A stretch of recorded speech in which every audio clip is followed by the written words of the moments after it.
کہا کہ صالح، اس سے پہلے ہم تم سے کئی طرح کی امیدیں رکھتے تھے، اب وہ منقطع ہو گئی۔ کیا تم ہم کو ان چیزوں سے منع کرتے ہو جن کو ہمارے بزرگ پوجتے آئے ہیں؟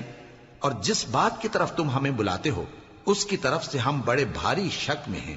صالح نے کہا، اے میری قوم، بھلا دیکھو تو، اگر میں اپنے پروردگار کی طرف سے کھلی دلیل پر ہوں اور اس نے مجھے اپنے ہاتھ سے نبوت کی نعمت بخشی ہو، تو اگر میں اللہ کی نافرمانی کروں تو اس کے سامنے میری کون مدد کرے گا؟ تم تو کفر کی باتوں سے میرا نقصان ہی کرتے ہو۔ اور یہ بھی کہا کہ اے قوم، یہ اللہ کی اونٹنی تمہارے لیے ایک نشانی یعنی معجزہ ہے، تو اس کو چھوڑ دو کہ اللہ کی زمین میں جہاں چاہے چرتی پھرے، اور اس کو کسی طرح کی تکلیف نہ دینا، ورنہ تمہیں جلد عذاب آ پکڑے گا۔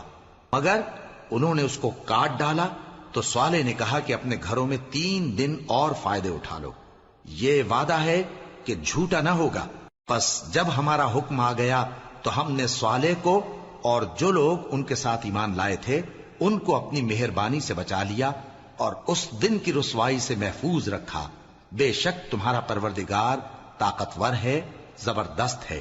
اور جن لوگوں نے ظلم کیا تھا ان کو چنگھاڑ کی صورت میں عذاب نے آ پکڑا تو وہ اپنے گھروں میں اوندھے پڑے رہ گئے، گویا کبھی ان میں بسے ہی نہ تھے۔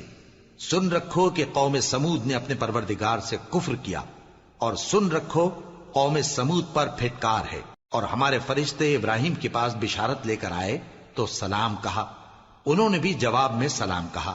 ابھی کچھ وقفہ نہیں ہوا تھا کہ ابراہیم ایک بھنا ہوا بچڑا لے آئے۔ پھر جب دیکھا کہ ان کے ہاتھ کھانے کی طرف نہیں بڑھتے، یعنی وہ کھانا نہیں کھاتے، تو ان کو اجنبی سمجھ کر دل میں خوف کیا۔ فرشتوں نے کہا کہ خوف نہ کیجیے، ہم قوم لوط کی طرف ان کے ہلاک کرنے کو بھیجے گئے ہیں۔ اور ابراہیم کی بیوی جو پاس کھڑی تھی ہنس پڑی، تو ہم نے اس کو اسحاق کی اور اسحاق کے بعد یعقوب کی خوشخبری دی۔ اس نے کہا